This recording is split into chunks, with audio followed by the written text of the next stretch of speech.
هنا صوت المنتدى. صوت المنتدى بث إذاعي يأتيكم يومي الأربعاء والسبت من كل أسبوع، وفي الأوقات من 8 إلى 9 مساء أيام الأربعاء، ومن 9 إلى 10 مساء أيام السبت بتوقيت إريتريا. صوت المنتدى على الموجة القصيرة 15245 كيلو هرتز أو 19 متر باند. صوت المنتدى على مدى 24 ساعة في القمر الصناعي النايلسات ب8 درجات غربا، وعلى تردد 11678 للاستقطاب الرأسي. صوت المنتدى إعلام مستقل وحوار وطني بناء. صوت المنتدى.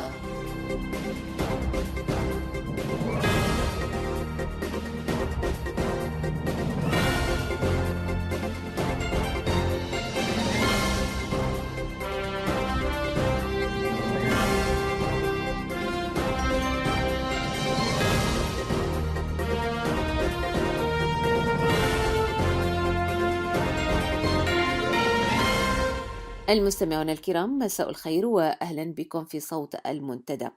في مستهل ساعة هذا المساء أنقل لكم أسمى التحايا والأمنيات باسمي وباسم أسرة البرنامج بمناسبة عيد الفطر السعيد، أعاده الله عليكم بالخير والصحة والسلام أينما كنتم. أعزائي المستمعين، أستهل معكم هذه الساعة وكالعادة بنشرة للأخبار، يلي بعد ذلك مقالا للزميل محمد علي موسى بعنوان من أجل بلورة فكر يخدم المصلحة المشتركة. نلتقي بعد ذلك في حوار المنتدى مع السيدة منى محمد صالح، وهي شاعرة ومهتمة بالشأن الثقافي، حيث تحدثنا عن مشروع مسابقة محمد سعيد ناود للقصة القصيرة، والتي يشرف عليها مجموعة من المهتمين بهذا الشأن الثقافي. بعد ذلك يشارك معنا زميل جمال عثمان حمد في فقرته لاحقا. أعزائي المستمعين، أتمنى لكم ساعة ممتعة ومفيدة مع صوت المنتدى، وأهلا بكم وكل عام وأنتم بألف خير.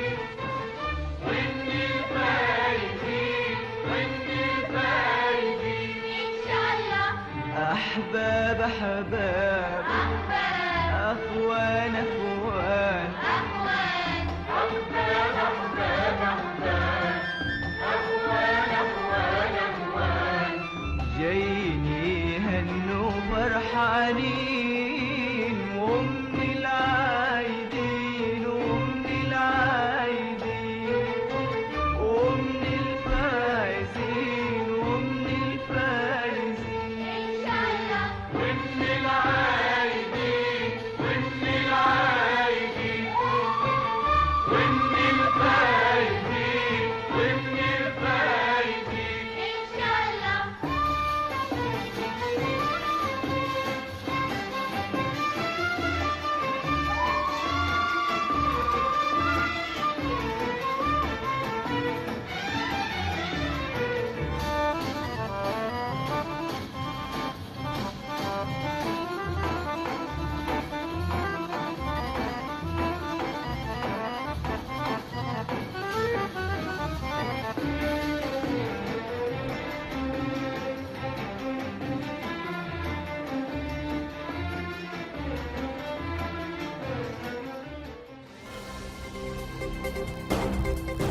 صوت المنتدى.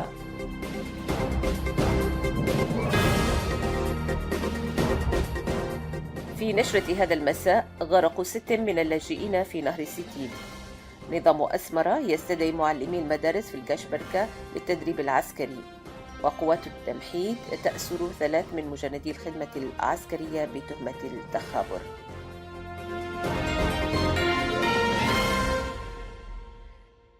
تفاصيل الأخبار. في مساء 15 من يوليو الجاري جرف سيل نهر الستيد 6 من اللاجئين الإريتريين أثناء عبورهم للحدود من إثيوبيا إلى السودان. وتفيد الأنباء الواردة إلينا من هناك أن هذه المجموعة، والتي من بينهم فتاتين جميعهم كانوا تحت سن الرشد.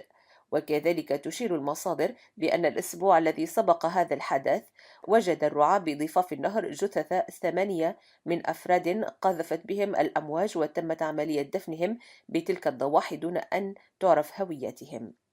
يذكر أن سماسرة الطريق أصبحوا يسلكون طرقا غير آمنة باللاجئين غير مبالين بالموت الذي يتعرضون له. هذا وجراء الفرار الجماعي للإنسان الإريتري من وطنه، والذي يتعرض فيه لمعاناة كبيرة، مضافا إلى ذلك مخاطر طرق الهروب بسبب تجار البشر وعوامل الطبيعة. أصبحت حياة الإنسان الإريتري وبأعداد مأهولة عرضة للموت المحقق، وبالفعل مات العديد منهم ولا تعرف حتى الآن أسرهم ذلك. في 14 من يوليو الجاري استدعي أساتذة المدارس للأقاليم الكاشبركة والأوسط والجنوبي للحضور إلى معسكر جرجرة لتلقي التدريب العسكري. هذا وقد كانت السلطات القمعية قد أرسلت رسائل لكل الأساتذة تدعوهم فيها للالتزام بتنفيذ البرنامج. وتشير مصادر المنتدى إلى أن العديد من الفئة المستهدفة تخلف عن الذهاب إلى معسكر التدريب. هذا وستطال عملية التدريب العسكري النساء اللائي كن يتدربن في أوقات سابقة داخل أسمرة. علاوة على ذلك تم استدعاء العديد من النساء اللائي كن يعملن في وظائف حكومية وأعمال حرة. وكل هذه الشرائح تلقت رسائل من الجهات الحاكمة تدعوهم فيها إلى معسكرة التدريب. وقد أثار هذا التجيش العسكري الذي أصبح شاملا لكل فئات المجتمع بمختلف أجناسها وأعمارها ووظائفها، أثار مخاوف المجتمع من اندلاع حرب جديدة. كما أن مجمل تداعيات هذا المشهد المضطرب، فضلا عن أزمة الماء والكهرباء، قد انعكس على برامج عديدة للقليل من الإريتريين الذين يأتون لزيارة أسرهم في إريتريا، حيث لوحظ أن مجموعات عدة منهم قد قلصت فترة إجازاتها وعادت إلى دول المهجر. اعتقلت المعارضة الإثيوبية المسلحة المعروفة بدمحيد 3 من أفراد قوات الدفاع الإريترية من مجندي الخدمة العسكرية إثر توجيهها لهم تهمة التخابر مع جهات أجنبية معادية. يذكر أن الأفراد الثلاث أعضاء في الفيلق العسكري 36، وقد جاءوا قبل عام من ضواحي حارينة للتدريب العسكري على تخصصات الاتصالات والمخابرات العسكرية. وقد ظلوا خلال الأسبوع الذي سبق اعتقالهم يطالبون بمنحهم إجازة، ولكن طلبهم هذا رفض وتم اعتقالهم من قبل دمحيد في 13 من يوليو الجاري، وهم الآن قيد السجن ويتعرضون للتعذيب والتحقيق القاسي.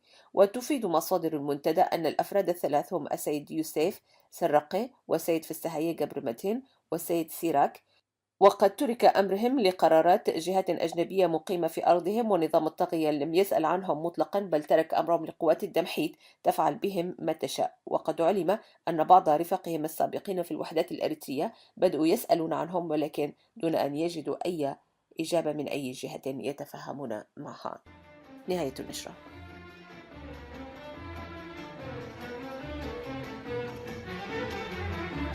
فرحة فرحة فرحة فرحة في عيون الهنا تتبع خطاه، انتظرها الشوق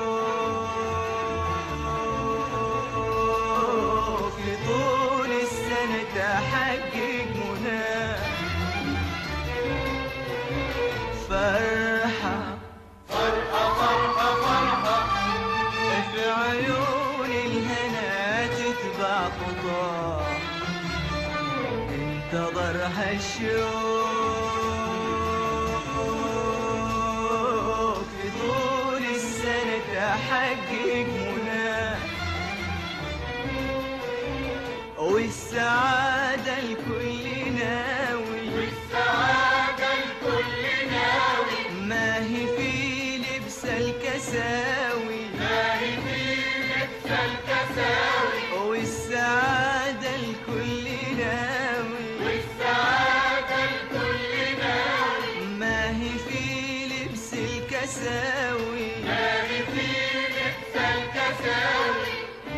أحباب أحباب أخوان أخوان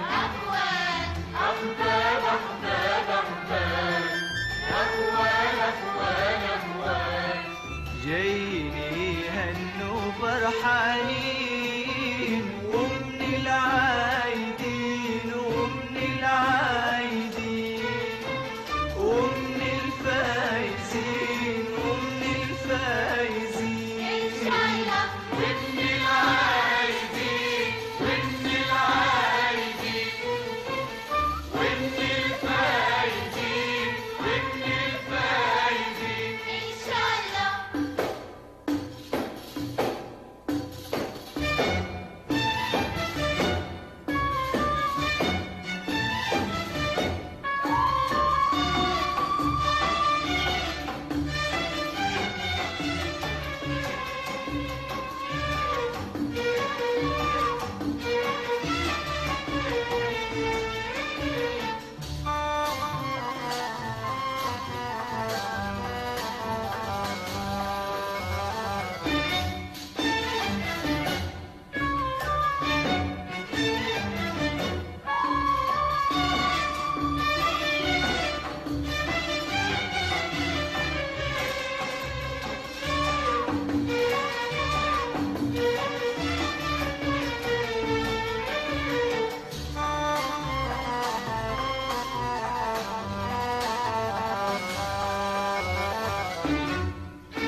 يا ولي الأمر فينا يا ملكنا يا حبيبنا يا ولي الأمر فينا يا ملكنا يا حبيبنا أسمى آيات التهاني أسمى آيات التهاني من قلوبنا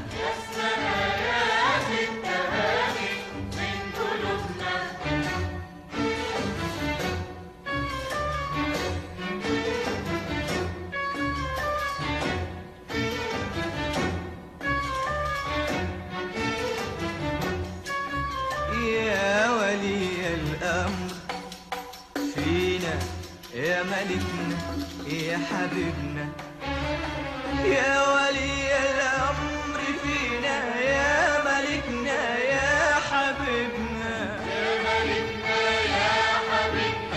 أسمى آيات التهاني أسمى آيات التهاني من قلوبنا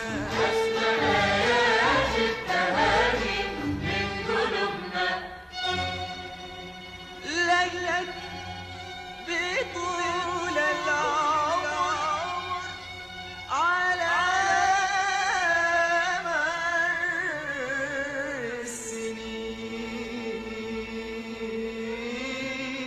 السنين ومن العايدين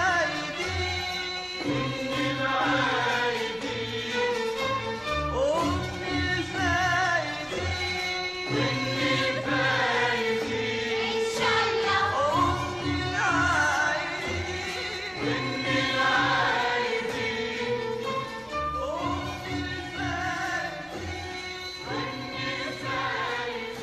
إن شاء الله. وكتب الزميل محمد علي موسى تحت عنوان من أجل فكر يبلور مصلحة مشتركة واحدة، كتب يقول: يطمح الإنسان في حياته إلى تأمين احتياجاته المادية والروحية، فيسعى لإيجاد النظام الذي يحقق له هذه الاحتياجات الضرورية. لهذا نجده يتساءل: ما هو النظام السياسي الأكثر فاعلية لتحقيق هذه الاحتياجات؟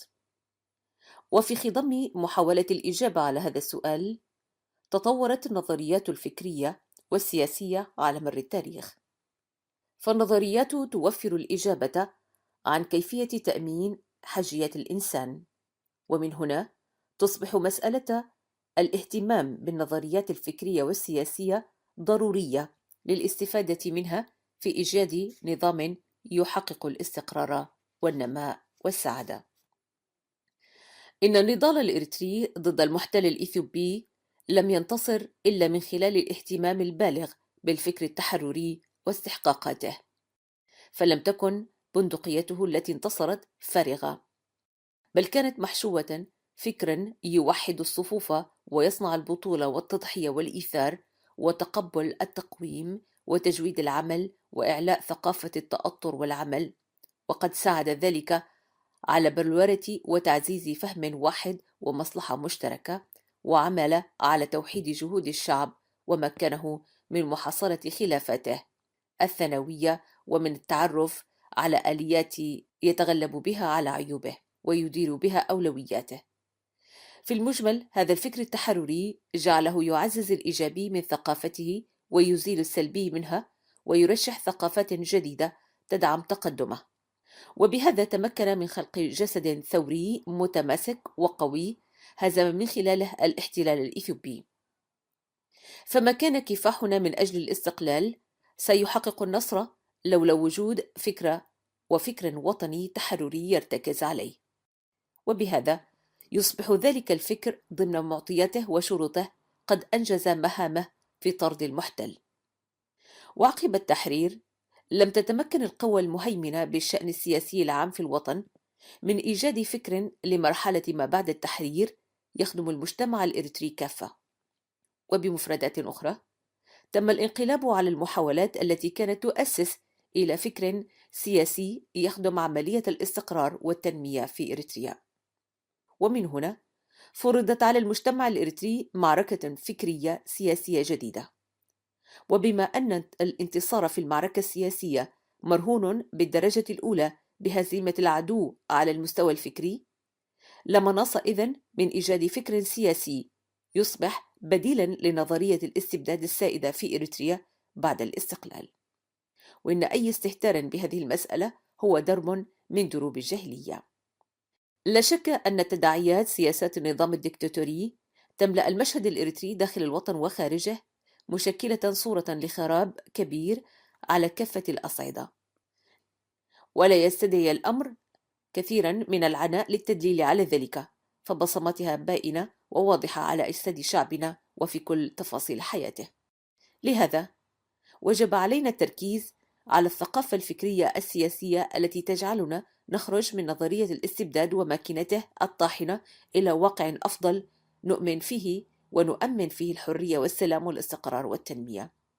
ولا سبيل إلى ذلك إلا إذا تمكنا من بلورة رؤية فكرية وسياسية تعالج أزماتنا المزمنة والتي من خلالها تغلغلت ثقافة الإقصاء والاستبداد، ومن ثم نضع من خلال هذه الرؤية أرضية البديل الديمقراطي المنشود. النظرية الفكرية السياسية هي مجموعة أو منظومة من القناعات والقيم والأفكار تمكن المجتمع من أن يدوم ويستمر بكفاءة، فهي القوة الخفية التي تخلق الانسجام داخل المجتمع وتحركه، ولكن ليس بالضرورة أنها تعبر عن أهداف سليمة وعادلة، فكل نظرية هي انعكاس لكم من المصالح الفردية والجزئية والوطنية والدولية، فبعضها قد يخدم مجموعة من الأفراد، لهذا يعملون على نشر أفكارهم بشتى الوسائل ويسعون إلى توضيح كونها تخدم مصلحة الجميع، مستفيدين في ذلك من جملة عوامل كغياب الوعي والتأطير الشعبي لدى الطرف الآخر، الناجم بدوره عن غياب الفكر السياسي الموجه لمسيرتهم. لهذا نجد بعض النظريات الاستبدادية تستمر في الحكم رغم أنها تحقق مصلحة مجموعة صغيرة هي الفئة الممسكة بالحكم. وللحديث بقية، بقلم الأستاذ محمد علي موسى.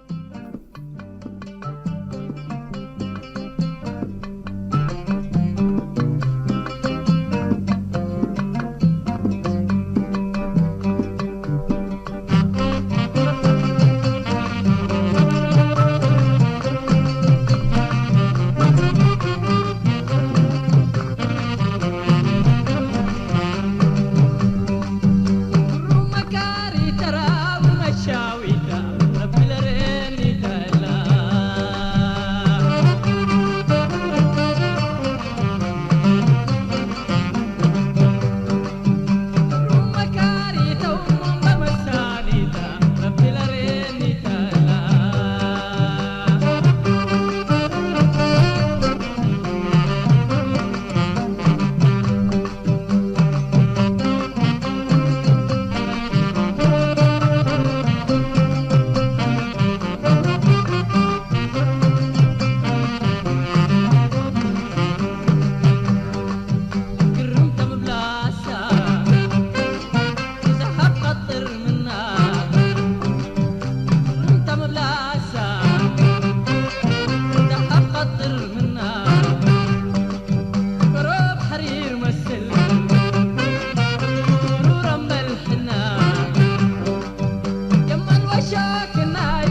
أعزائي المستمعين، وأرحب بكم الآن في حوار المنتدى.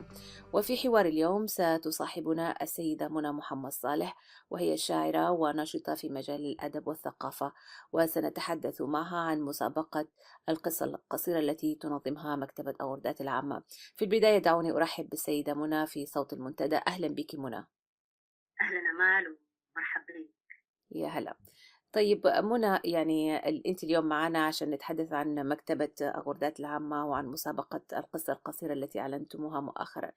يا ريت نبدأ يعني تعطينا فكرة عن المكتبة، ويعني من أنتم وكيف تأسست وماذا تفعلون يعني باختصار. نعم، في البداية أشكرك أمال وإذاعة صوت المنتدى على هذه الاستضافة الطيبة التي نرجو أن تأتي بالمفيد. إذا حاولت أتكلم عن مكتبة أغردات العامة، هي موقع إعلامي، مهم. وجاءت فكرة إنشاء مكتبة أغردات العامة بمبادرة طيبة من الأخ الأستاذ عبد القادر حكيم. نعم. هو صاحب المبادرة والفكرة، نعم. وتشاور معنا في ذلك الأمر، وبذل فيها جهد كبير جدا ومقدر، بالذات في بداية مرحلة تأسيسه، مهم. وهذه إشادة في حقه. أعتقد من الواجب ذكرها وبامتنان كبير جدا أيضا. نعم. طب أما بالتأكيد. بالنسبة نعم نعم. دعيني هنا فقط أعرف بالأستاذ عبد القادر حكيم، وهو أيضا قاص وصحفي ويعني مهتم في شؤون الأدب والثقافة أيضا. منى، نعم تفضلي. نعم مم. نعم. مم. ويمكن دي فعلا من الأشياء اللي ساعدت كثير جدا، من خلال الجهد اللي بيبذله، نعم. من خلال النشاطات اللي تتم في المكتبة بتعاون الجميع. والأخ عبد القادر حقيقة يعني بذل فيها جهد كبير جدا، ونحن بدورنا يعني بنحاول بقدر الإمكان نتابع في نفس السياق ونفس النهج، بحيث مكتبة قدات العامة تكون للجميع، وصرح إعلامي للقراءة نعم. وكل أنواع الثقافة والأدب. نعم. نعم. إذا يعني يعني المكتبة تضم مجموعة من الكتب التي يعني تقومون بتحميلها على نعم يعني موقعكم في الفيسبوك، أليس كذلك منى؟ نعم. نعم. حقيقة الغرض من إنشاء المكتبة جاء بهدف نشر المعرفة نعم. والوعي المعني بأهمية القراءة أولا، نعم. ودور المعروف في خلق توازن حضاري وثقافي، مهم. إضافة لإثراء الحركة الثقافية وتوفير الكتب لأكبر عدد من الشباب، بالتأكيد. مم. وقراءة أونلاين. مهم.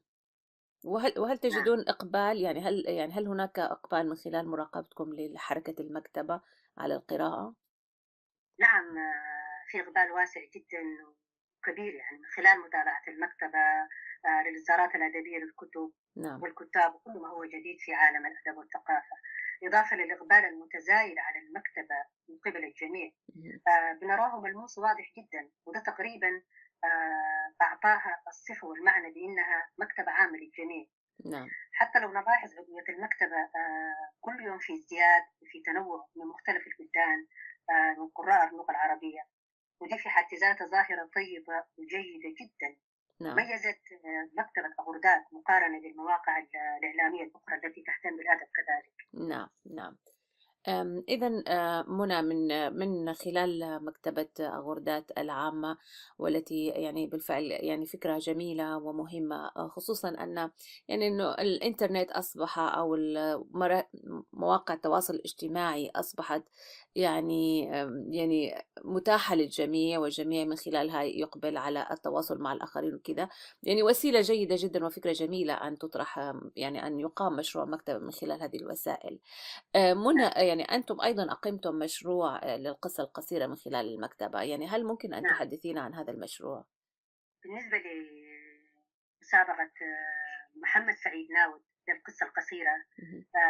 في البداية المسابقة في حد ذاتها جاءت تكريما وتخليدا لذكرى الكاتب الأديب والمناضل الراحل محمد سعيد ناود رحمه الله، الله يرحمه. ودوره المشهود له مم. في مجال الأدب والثقافة. نعم.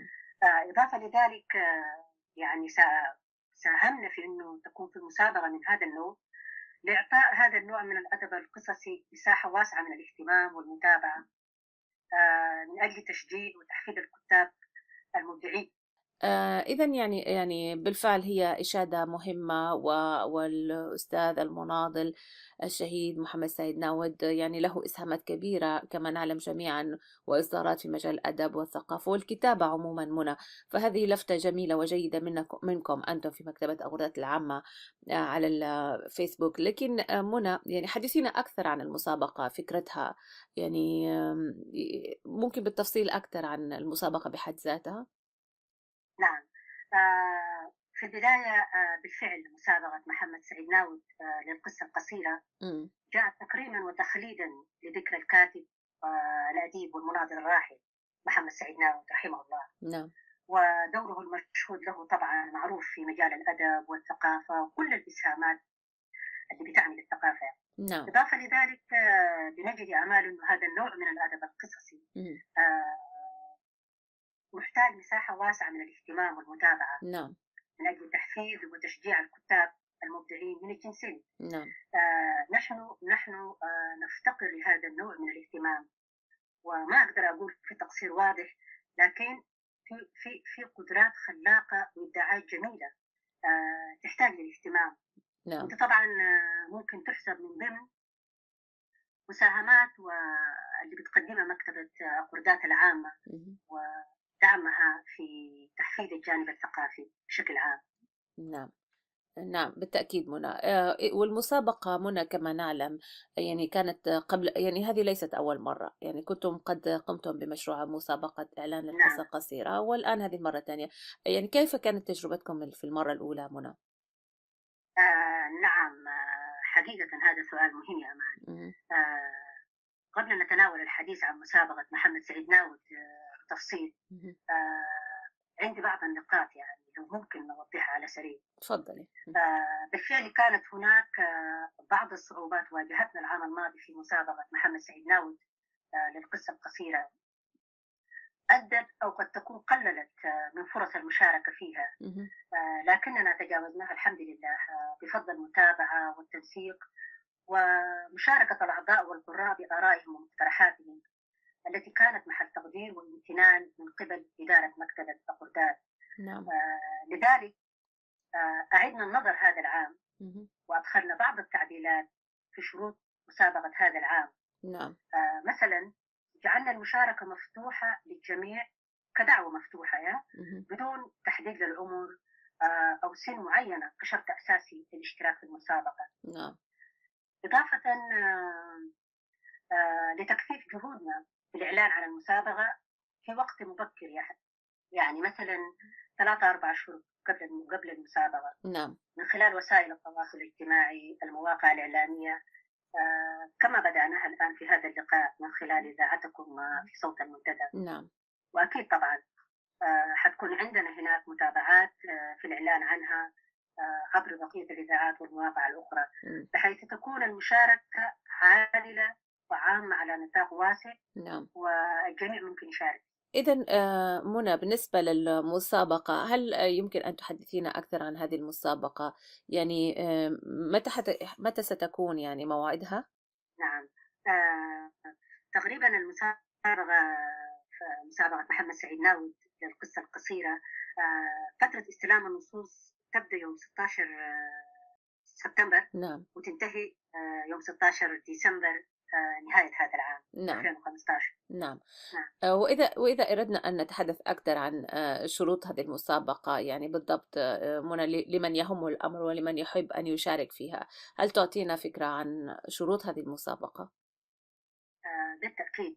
آه، المسابقة تقريبا كما جاء في الإعلان عنها آه، شروطها ولمزيد من التوضيح بالتأكيد أن تكون جنسية المتسابق أو المتسابقة إريتريا، نعم، أن لا تكون القصة منسوخة يعني أو تكون نقلا عن مصدر آخر، أن تستوفى نصوص المشارك بها الشروط الفنية للقصة القصيرة، نعم، كما يحق للمتسابقين جميعا المشاركة بأكثر من قصة واحدة. نعم، ممتاز. آه، إضافة لكتابة القصة على ملف وورد بعد مراجعتها طبعا من ناحية قواعد النحو الإملاء علامات الترقيم، ولا يشترط سن أو عمر معين للمتسابقة والمتسابقة من المشاركين. نعم، نعم، آه، إرسال سيرة ذاتية مختصرة تتضمن الاسم كاملا، نعم، مكان وتاريخ الميلاد، نعم، مكان الإقامة، نعم، العمل الحالي أو الذي يشغله الآن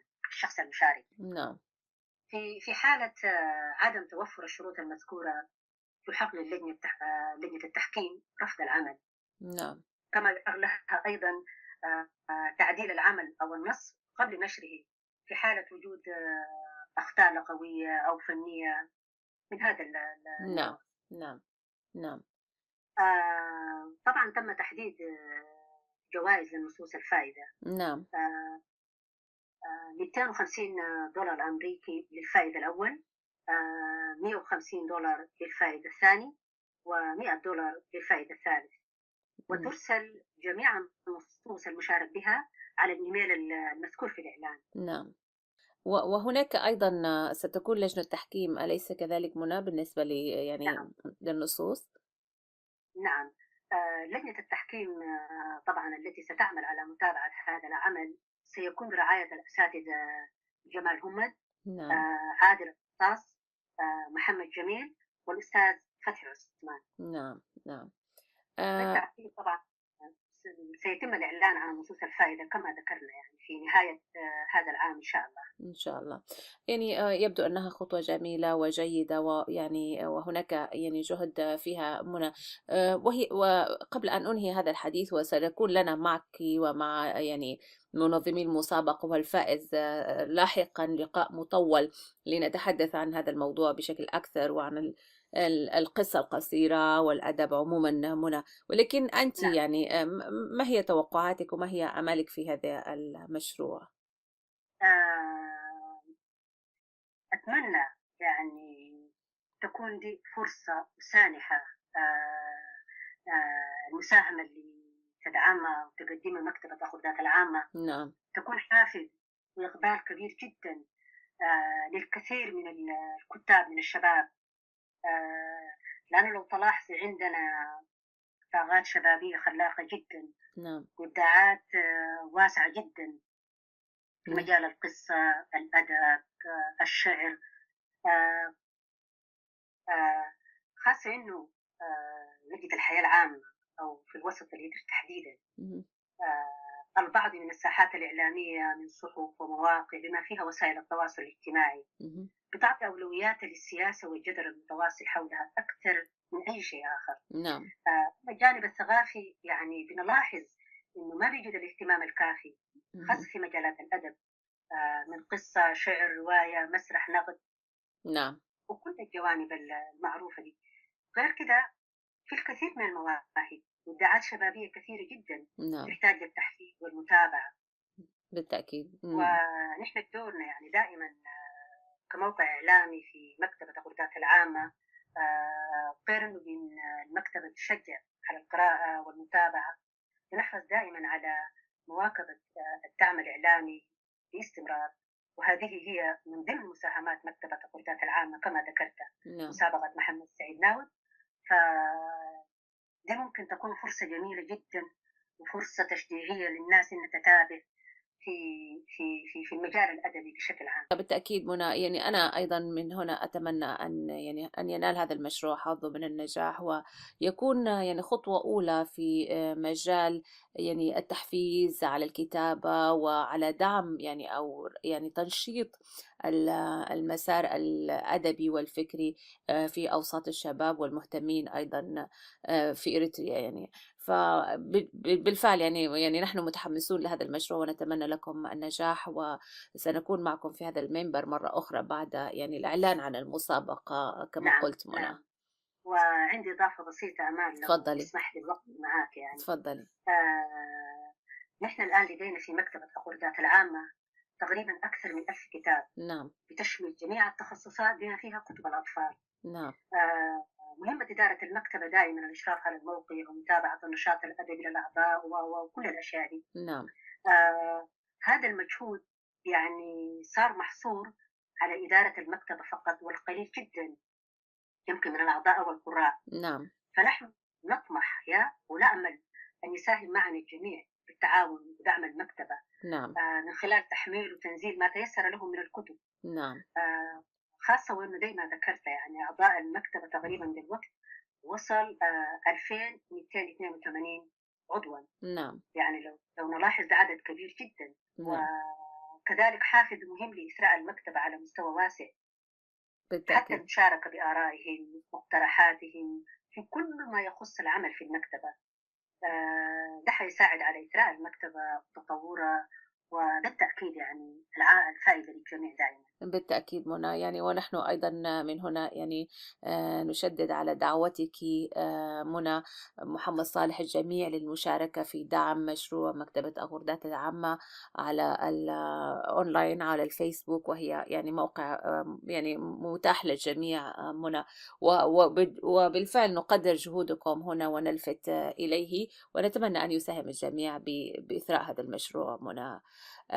شكرا لك وشكرا لكل من هو قائم على هذا المشروع منى، ولك التحية منا هنا في صوت المنتدى، ونتمنى لكم النجاح في هذا المشروع. شكرا أمال، وشكرا للمستمعين. تحياتي. خيرك علي بالخير كتير،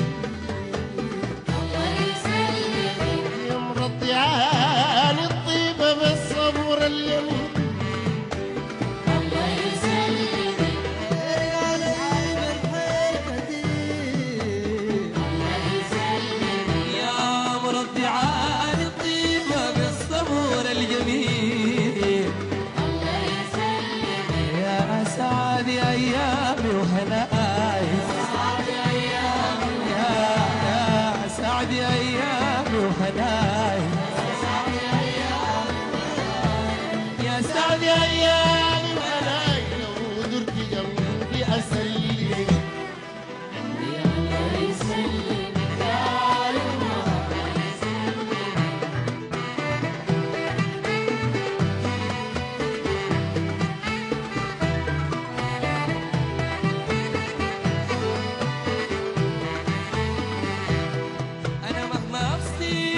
مشاعري وبرضو بخوني الكلام،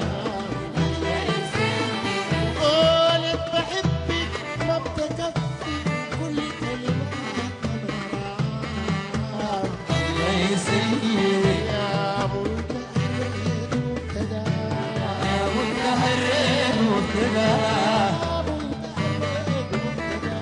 يا منتهى مبتدا.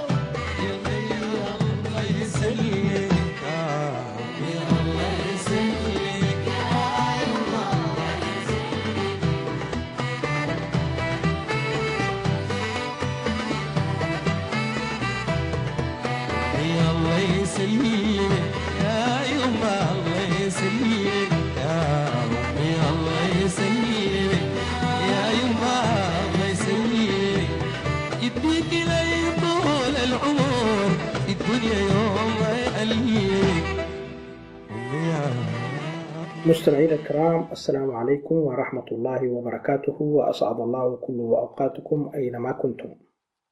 هذا جمال همد يحييكم ويقدم لكم هذه الفقرة، وهي بعنوان مزيد من إرباك النظام، مزيد من التلاحم، هي التحية المستحقة لجنيف.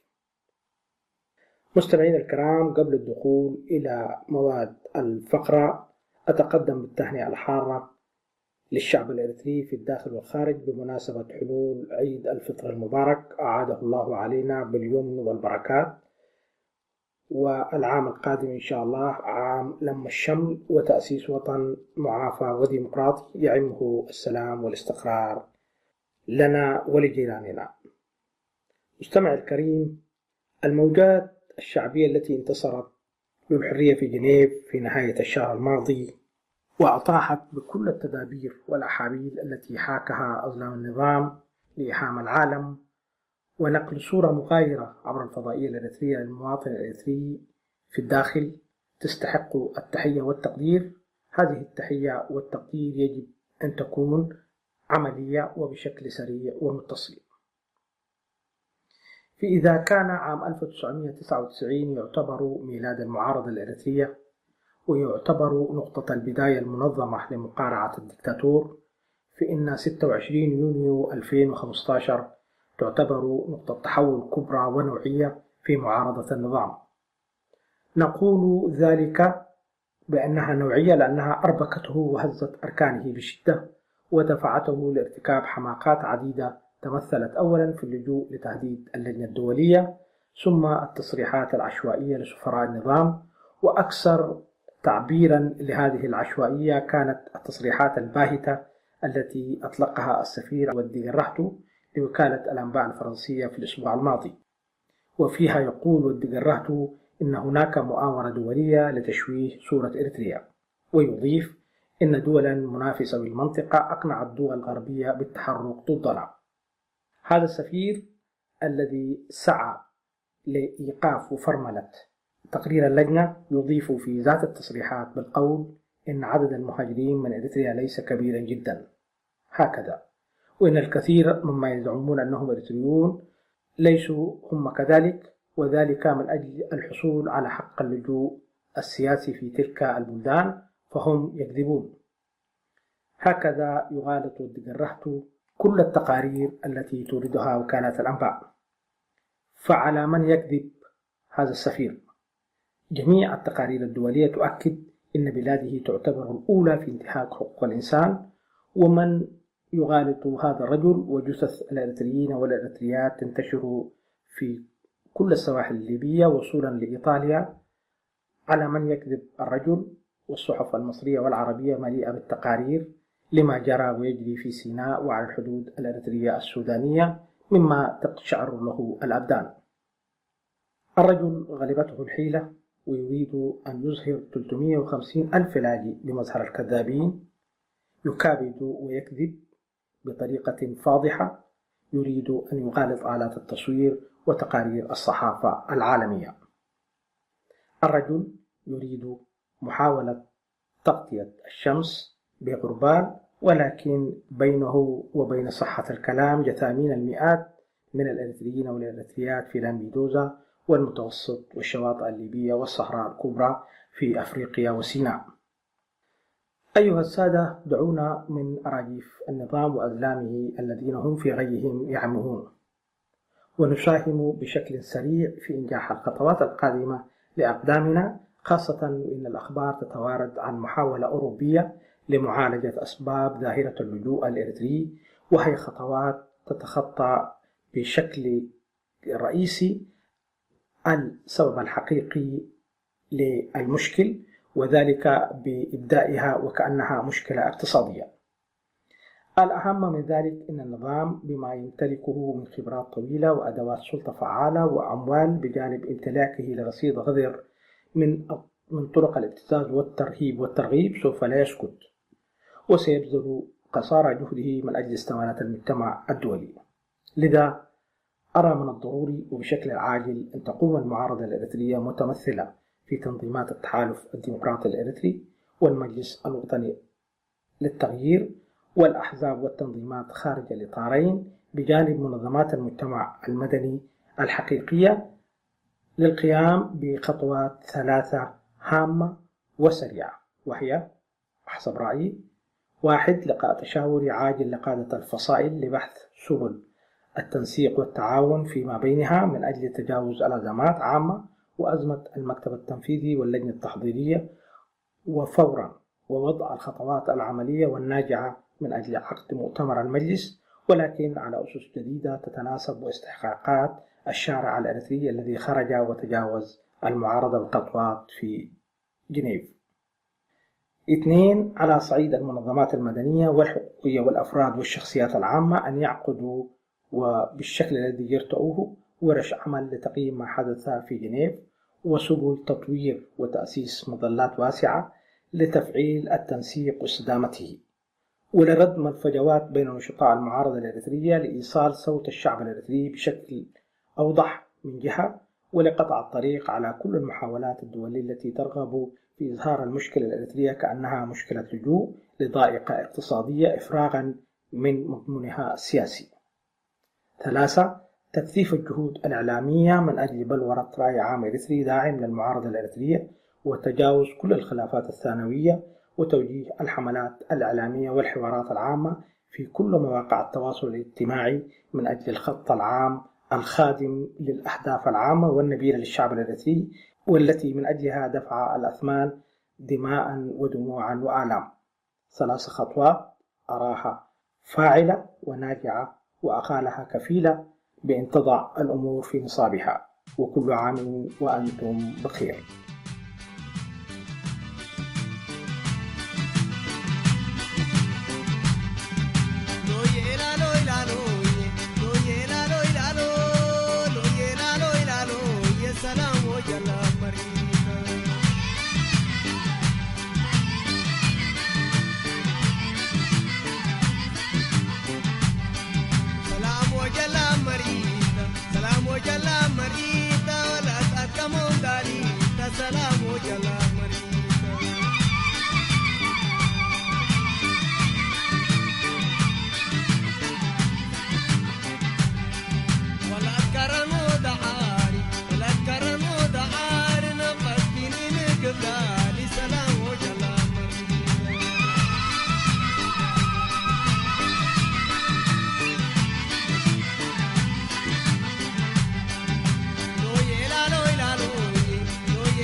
السفر سدادا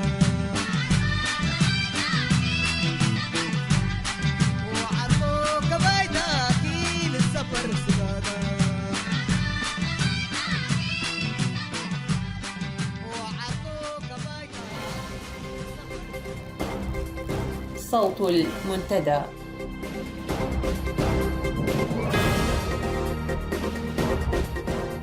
في نشرة هذا المساء، غرق 6 من اللاجئين في نهر سيتيل. نظام أسمرة يستدعي معلمي المدارس في الكاشبركة للتدريب العسكري. وقوات التمحيط تأسر 3 من مجندي الخدمة العسكرية بتهمة التخابر.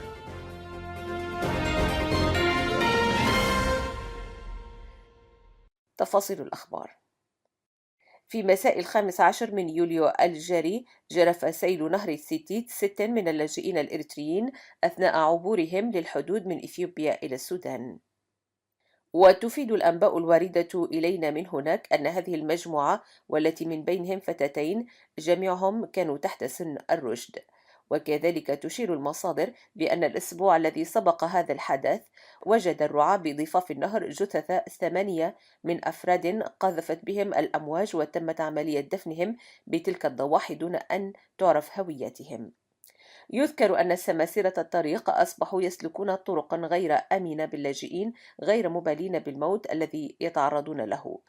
هذا وجراء الفرار الجماعي للإنسان الإريتري من وطنه، والذي يتعرض فيه لمعاناة كبيرة، مضافا إلى ذلك مخاطر طرق الهروب بسبب تجار البشر وعوامل الطبيعة. أصبحت حياة الإنسان الإريتري وبأعداد مأهولة عرضة للموت المحقق، وبالفعل مات العديد منهم ولا تعرف حتى الآن أسرهم ذلك. في 14 من يوليو الجاري استدعي أساتذة المدارس للأقاليم الكاشبركة والأوسط والجنوبي للحضور إلى معسكر جرجرة لتلقي التدريب العسكري. هذا وقد كانت السلطات القمعية قد أرسلت رسائل لكل الأساتذة تدعوهم فيها للالتزام بتنفيذ البرنامج. وتشير مصادر المنتدى إلى أن العديد من الفئة المستهدفة تخلف عن الذهاب إلى معسكر التدريب. هذا وستطال عملية التدريب العسكري النساء اللائي كن يتدربن في أوقات سابقة داخل أسمرة. علاوة على ذلك، تم استدعاء العديد من النساء اللائي كن يعملن في وظائف حكومية وأعمال حرة. وكل هذه الشرائح تلقت رسائل من الجهات الحاكمة تدعوهم فيها إلى معسكرة التدريب. وقد أثار هذا التجيش العسكري الذي أصبح شاملا لكل فئات المجتمع بمختلف أجناسها وأعمارها ووظائفها، أثار مخاوف المجتمع من اندلاع حرب جديدة. كما أن مجمل تداعيات هذا المشهد المضطرب، فضلا عن أزمة الماء والكهرباء، قد انعكس على برامج عديدة للقليل من الإريتريين الذين يأتون لزيارة أسرهم في إريتريا، حيث لوحظ أن مجموعات عدة منهم قد قلصت فترة إجازاتها وعادت إلى دول المهجر. اعتقلت المعارضة الإثيوبية المسلحة المعروفة بدمحيط 3 من أفراد قوات الدفاع الإريترية من مجندي الخدمة العسكرية إثر توجيهها لهم تهمة التخابر مع جهات أجنبية معادية. يذكر أن الأفراد الثلاث أعضاء في الفيلق العسكري 36، وقد جاءوا قبل عام من ضواحي حارينة للتدريب العسكري على تخصصات الاتصالات والمخابرة العسكرية.